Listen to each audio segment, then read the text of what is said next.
everyone. This is your host Prasha, and welcome to her STEM Stories, episode number 98. And this week's review of the week is by BBQ Girl 86 on iTunes. And she says, if you ever feel like you don't have a woman role model in STEM, just listen to a couple of episodes of this podcast. The interviewees are from various walks of life and have managed to carve out a unique space for themselves in science. It shows you that you can indeed have it all: career, family, hobbies, and everything.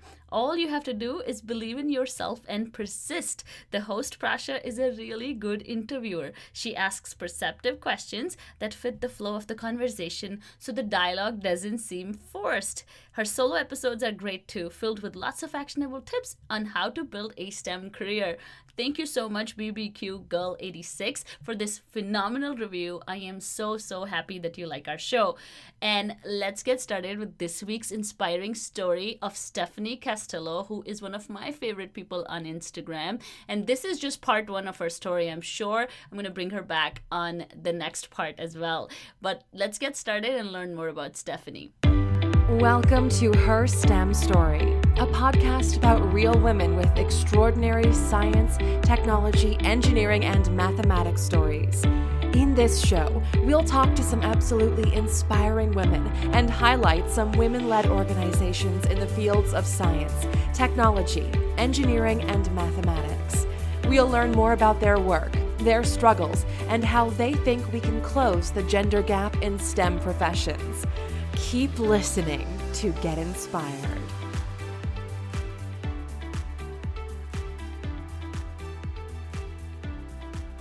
Our guest today is Stephanie Castillo, a Ph.D. student in science communication at Vanderbilt University. She's understanding how science videos can be used as a tool for career exploration for high school students. Stephanie is also the founder of Phuture Doctors, an educational multimedia company that produces videos on science, technology, engineering, and mathematics through the lens of representation. With her background in chemistry and training in SciComm and filmmaking, she aims to inspire the next generation of STEM leaders through the stories of scientists of color. Let's talk to Stephanie to learn more about her inspiring STEM story.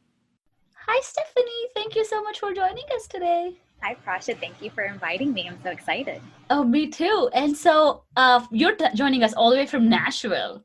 Yeah, so far. Just kidding. Yeah, no, Nashville has such a rich history. I'm sure the food is great there too. I've never been, so would love to go sometime. Yes, come and then we can take you bar hopping and eat all the fried chicken. Yeah, I would take the chicken. I don't drink as much as I used to in my 20s. Now that I'm in my 30s, it doesn't go well.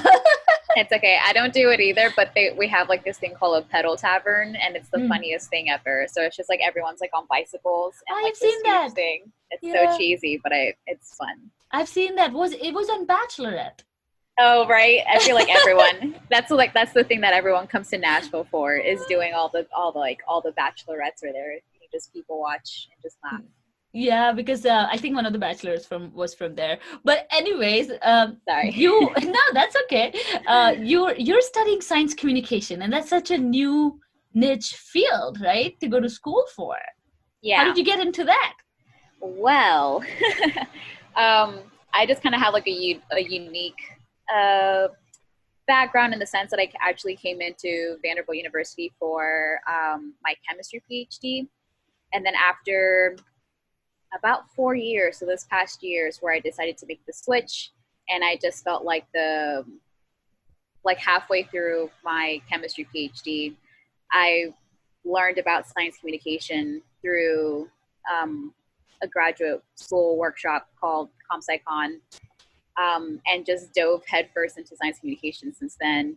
Mm-hmm. But I got to the point that I was doing too much science communication, not enough chemistry, that eventually led to me failing out of the chemistry PhD program. Mm-hmm. So I was given the option to whether or not to stay, but I was only going to be given a month to retake my exam, which is like not a lot. And I also realized that, like at the end of it, that I didn't really enjoy chemistry anymore, and I actually enjoyed science communication more. Mm-hmm. So in the midst of failing, I talked to the dean of the graduate school and learned about an interdisciplinary PhD program. And I had to pitch my own PhD program essentially. And I had to come up with my own committee, my own funding, find a new advisor that would be on board. And I like pitched to this committee that was like, hey, I want to do science communication, but still bringing in my chemistry background since I've been in grad school for like 4 years already. And if they wanted to be on board. And so, yeah, so I was able to, I managed to do that. And so now I'm kind of, my track with science communication is essentially using videos as a form of communication, and then making sure like how does representation can influence students' perspectives about STEM. Mm-hmm. Oh, that's pretty cool. So the program didn't exist before you? No.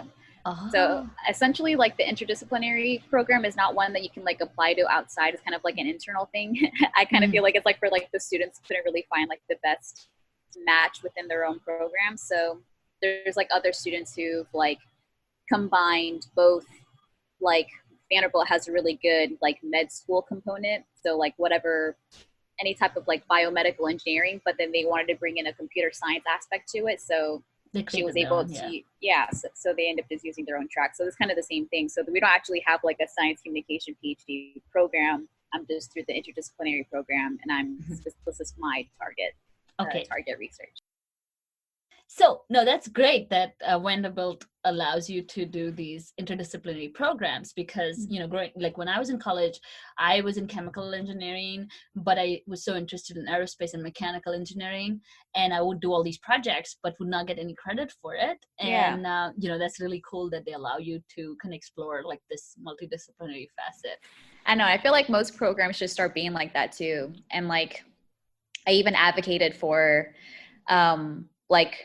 or talking to the head of the science communication department, because we have a science communication department, but it's only for undergrads. And so, but I was like, well, it's important. Like it's now becoming more important in grad school, and a lot of grad students are picking up interest in it. So it'll make sense to have like, we're trying to propose to the grad school in Vanderbilt in general to have like a dual PhD. So like students who are in the STEM PhD programs can like tack on like a chapter at the end of their dissertation of like their science communication project. And that would be like, you know, getting their PhD both in their main science and science communication, which would be awesome.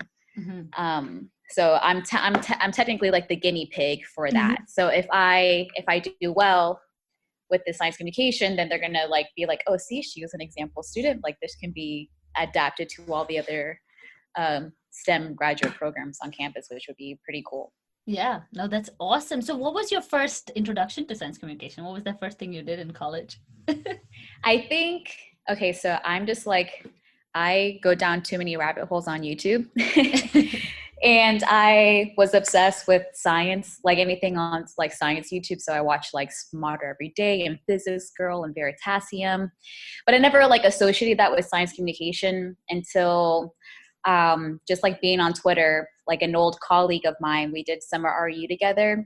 She was the one that started ComSciCon at Georgia Tech. Okay. So she like sent out on Twitter, like, hey, like apply to this thing. So it's like, okay, I'll see what it's about. But through that, applying through that at the same time as like going down my YouTube rabbit hole, there was this one video that I came across where it was a video from Brain Scoop talking about like the lack of women being on science, being on YouTube talking about science. And then also there was like a panel at the YouTube conference, VidCon, for like educational science YouTube videos. And they talked about like all of the science creators, their audiences are predominantly like 90% male viewers, like 90 to 99% male viewers. And they're mostly aged from, like they're like considered lifelong learners. So they're like from like 30 to 40s or like college years, like 20s and up. So just like, they're not reaching the audience that they think they're reaching, which is they're trying to inspire like students and stuff like that. But it's like, you know, they're not actually reaching their intended audience. And so in seeing that, and then going to ComSciCon and learning about like science communication as like a legit career path. And I was like, you know what, I'm just going to do something about it. And I just decided to dive headfirst into it. Yeah, that's awesome. And then you are now organizing ComSciCon Atlanta, isn't it? Yes, for my second year. That's amazing. That's lovely. I always love stories of initiation. And, you know, when people are taking initiative is so important. Like you just said, because you want to do a program, you asked a few people, you pitched it. And I think there is so much power in that. Like, just like, you know, asking, because if you don't ask, yeah, you'll never get the answer. Like the answer will always be no if you don't ask. So yeah. how did you get the courage to ask Vanderbilt to say like, hey, like, by the way, this is what I would like to do. Like, so I feel like someone who's listening will be like, yeah, it's easy for you, Stephanie. How do I do it? Oh man. Well, I wasn't as vocal as I was before starting into grad school. So I'm a first generation student. And like my undergrad, I went to UCF, which is like a pretty good school. And I had like it was a decent, like their chemistry program was pretty good, but it still doesn't really prepare you for like the realities of like what to expect in grad school. Yeah. And I don't know, I didn't really have like my expectations managed out, or I don't know what I was supposed to be expecting, but I thought I didn't receive the mentorship that I needed, but I was afraid of like not meeting the expectations of the program and also my advisor, that I was just kind of like, okay, you know, I'll just stay in the background. I'll just kind of figure it out. And I didn't really like ask for help, or, you know, I was intimidated by my advisor. So I felt like I would be like a disappointment if I were to come to them and tell them I had a problem, instead of just like biting it in the butt and be like, hey, I just need guidance. But I kind of like, I waited too long, and then they continued to, so the way that our chemistry program is that we have to have like our preliminary exam within the second year. Yeah. And I was just kind of being told by my advisor, like, hey, you know, you're not making a lot of progress. I'm worried you're not going to pass, but I'll be like, okay, I'll try to work harder. But the project that I was given was completely outside of the scope of what the lab specialized in. So like none of my lab mates could really help me. And then the one person that could wasn't really in the mindset to help me. So like when I finally kind of like had like a little bit of courage to be like, hey, I just kind of need some help or some guidance, they'll be like, well, haven't you asked your other lab mates? I'll be like, yes, but they can't really help me either. And I just kind of, I don't know, I just felt like I wasn't I wasn't taken care of, I guess is the word. You know, like they weren't interested in trying to help me. And it got to the point that I just like built up my anxiety. I was like afraid to show up to work. I didn't want to like show my face. I was like procrastinating, wasting time, because I had no idea what I was doing, until it was like 2 weeks before this preliminary exam. And I like had a, like, you know, just talking to my lab mates, and like, my lab mates were like, you just need to talk to them and just like let them know like specifically what you need help in. So I was like, okay. And I like broke down in their office, and I was just like, I just need help. It's like thinking through things and like trying to really figure it out, but I didn't get the response that I needed. And that's like when I was told that the way that I spoke was more master's material than PhD material. And I was just kind of like, okay, that's not what I want to hear. Like, that's terrible. Only a few months like into their lab, and like the main goal for me to go into grad school is to like leave with my PhD. So to be told that, I was like, okay, well, I took that in a way that like I wasn't cut out for it. And they gave me a new project 2 weeks before I had to go for this exam. So of course I failed the exam, but I was given the second chance to like, okay, hey, like, you know, this is what you need. Like, this is where you need to improve on, retake it again. And so I like passed it the second time, which is great. But after passing it the second time and like sitting down one-on-one with my advisor, they were still like, hey, like, let's just see how the master's goes, and before we decide to go on with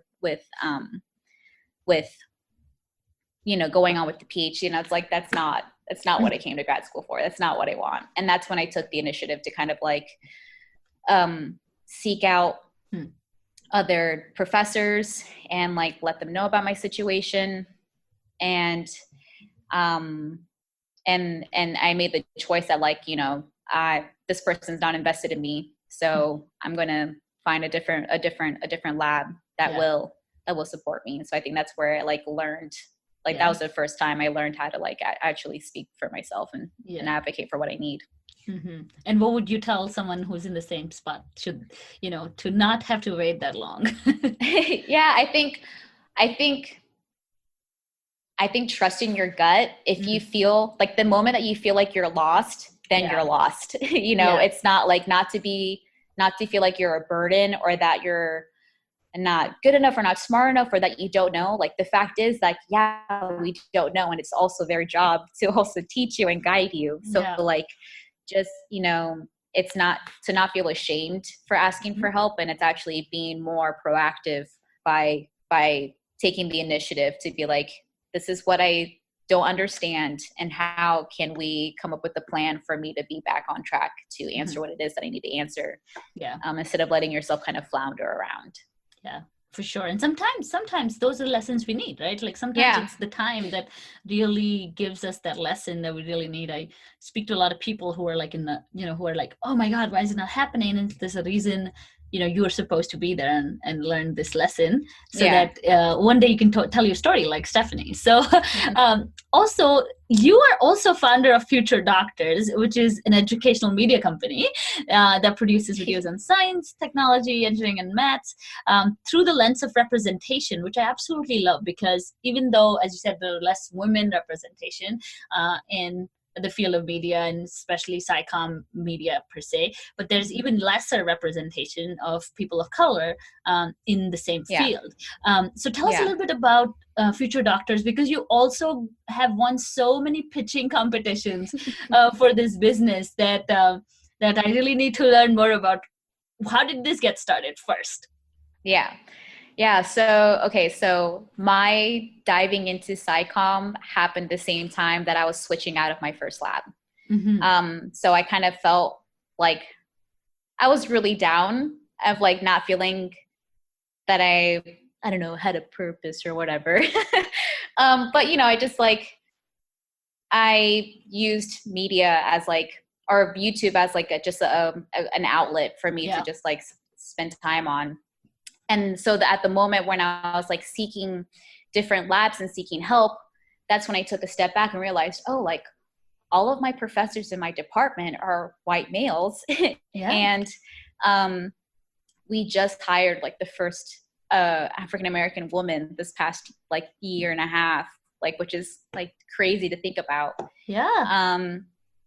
And even just like going down the rabbit hole of like watching all the YouTube videos and all these people talking about like the lack, like their audiences and like, you know, the lack of women in doing videos. That's when I like looked even deeper and noticed, you know, that there was like a lack of people of color in these spaces as well. And so I think that's where I decided to like, okay, like this will be my niche, like this will be my corner. And so I just kind of like went back and forth talking to my brother. I was like, I want to create a YouTube channel, and like, what should be my name? He's like, oh, you should have a play on words. So I was just like, oh, Ph.D, Phuture Doctors. And yeah, so I saw this niche, I saw the problem, and my action was just creating my own version, my own YouTube channel for this problem. And I mostly wanted it to just be kind of like my side little creative outlet, but learning more about science communication as like a prospective career choice, because I no longer saw myself working in the lab space anymore. And I don't know, like I can see myself being a professor, but I don't know if I want to stay in academia. And so I was like, you know, actually, like people make a living off of YouTube. Like why, like, you know, this could potentially be something that happened. And so wanting to make this into a potential career, I started taking entrepreneurship classes and other programs. And slowly it developed into like, oh, like this can be something bigger than a YouTube channel. And yeah, I don't know. That's like, It's that's really like, cool. yeah, exactly. No, it's super cool, and the way you you've come to find it as your niche and as your story. I think there's just so much power in it, and it just strengthens your why, right? So I'm sure there are like big things in store for Phuture Doctors, that's for sure. But also tell us about this pitch competition world, because I know a lot of people who are listening, or even like we're also curious about how people start their businesses, their side hustles, that kind of stuff. But a lot of us get stopped because of funding or money, and we don't know where to bring that money in from. And you've done a beautiful job at that. So tell us a little bit, like the tips, like where can people find some of these pitch competitions? What should they be looking for, and how can they kind of prepare for it? Okay, I think I want to acknowledge like the benefit, like the duality of being a graduate student, of the fact that we're still professionals, but we still play that student card. And what I've done is pretty much take advantage of that student card. So like still being a part of a university, I'm part of a university that does have a lot of resources. So like, I sought out pretty much just like student entrepreneurship classes. And through those classes, at the end of it is they taught us about like what our value propositions are and like all the business terms or whatever. But at the end of it, we're supposed to pitch and have practice pitching. And because that's how it's going to be in the real world, like you were saying, to try to find all the funding for it. And so just even being a part of a student organization, that's where I learn about all the opportunities, because being on their email lists, like on their email serves, at least for my university, they send out like weekly or monthly emails, and they let you know, like, these are the events that are happening in Nashville, and these are what's going on in the local and the national region. This one recent pitch competition that I did was called, the letter abbreviation is GSEA, which is the Global Student Entrepreneurship Association, maybe. Yeah, I don't know what the A stands for. Yeah. But that's actually like a global pitch competitions for undergraduate and graduate students. You have to at least have tried to be, or had to be a business for like a little bit over 6 months. So you can still be at the idea stage before and be able to pitch for the competitions. But through that organization, there's usually cities have like an entrepreneurship. There's this place called EO in Nashville, and so it's just the entrepreneurship organizations, but it's for all the entrepreneurs in Nashville. So kind of trying to finding that within your own town. Yes, because they also have like student branches. And that's how I learned about this competition, because they had their own funding, and they were sponsoring this GSEA competition, and they were looking for students to be a part of their pitch competition. Yeah. But there's one, that's a good, I think just through your university, or even just Googling Google student pitch competitions. Cause there's so many pitch competitions for students. There's one that's like in St. Louis that you're literally pitching in a baseball field. Like you'll present your pitch there. You're sitting at the batter's cage. Yeah. And have to pitch your idea that way. Or you're like, there's like a legit elevator one where you're going from like the top floor down to the bottom, and you only have until like the time that you're in the elevator to actually pitch your thing. And that's awesome. There's a lot of opportunities. There's a lot of bizarre opportunities too, but that's how I've managed to at least raise money for my thing. So just student organizations, and and trying to get like on the email serve for like either your local city entrepreneurship branch, because they're always looking for students to like either mentor or they have funding. Yeah. And I learned that too through one of the courses I took was the same thing. I took an entrepreneurship course at MIT. They do it in the evening. It's by their alumni organization or whatever. And same thing, like it was so cool to learn all things about value propositions and, what is exactly like this way of thinking, if you will. And then same thing, they kind of pointed me in the direction of like the state run business center or whatever, and Mm-hmm. they do free, like it's a nonprofit and you go for free. They give you like these growth tools and stuff like that to follow online, and they Yeah. will, yeah, you could ask as many questions as you want, and then the same thing, like they on their email list they'll give you a lot of different events and updates and stuff like that, and it's really cool Yeah. because it just especially for people, and I think for people who have an idea it's definitely great, but even for people who don't have an idea it's so wonderful, because it starts turning those gears, like, okay, wait, like this is a way to think, and when you hear all these pitches, like you get inspired. Yeah, it's like it's just a different approach.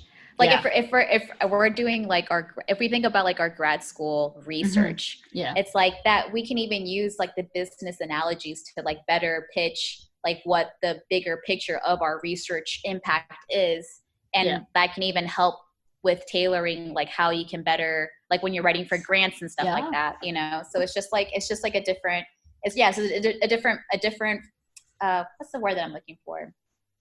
Frame, a different, I don't know. Yeah, definitely different framework, and just a different audience, but the message is pretty much very similar, just because obviously you're pitching an idea that's not science, that's not like experiments based, but even in that, like I tell people all the time, pitching is one of the best skills you can have. It doesn't matter what you're pitching, right?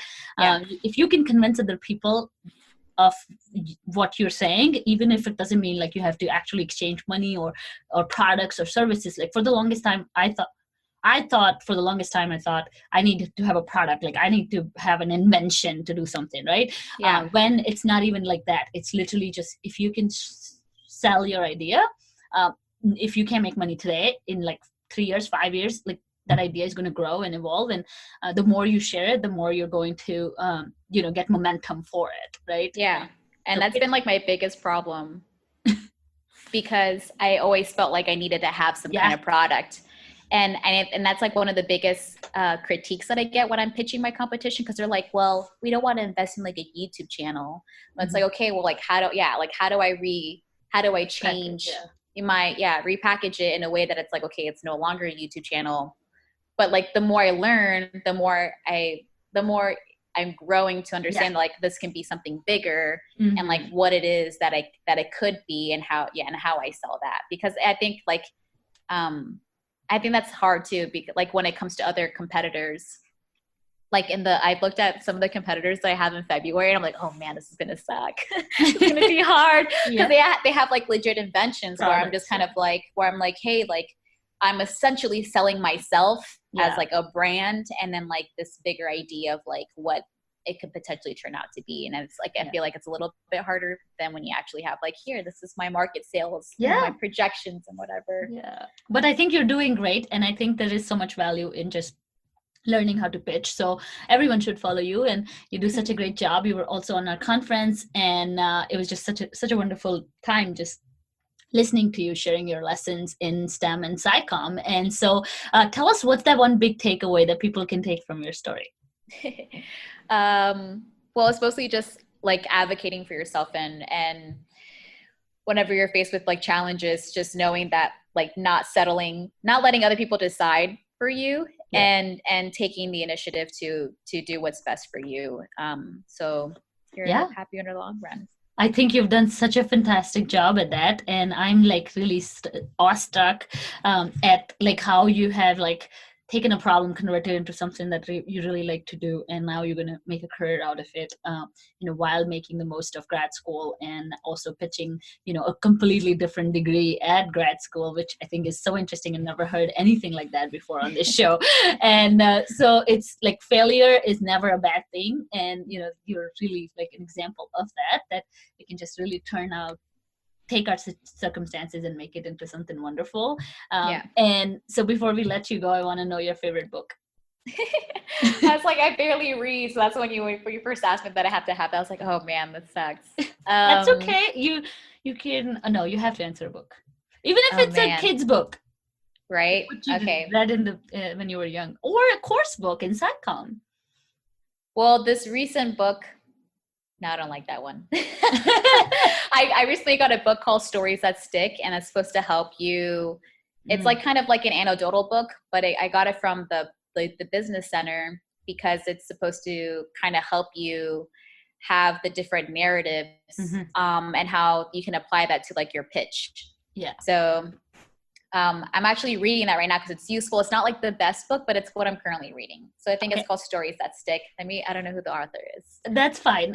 Yeah. You can send it to me later. Okay. And yeah, it was so lovely talking to you. And, we could talk more because we didn't get to touch at all on the topic of like, how did you get into STEM and what's that story all about? But maybe we'll have to do a part 2. Yes.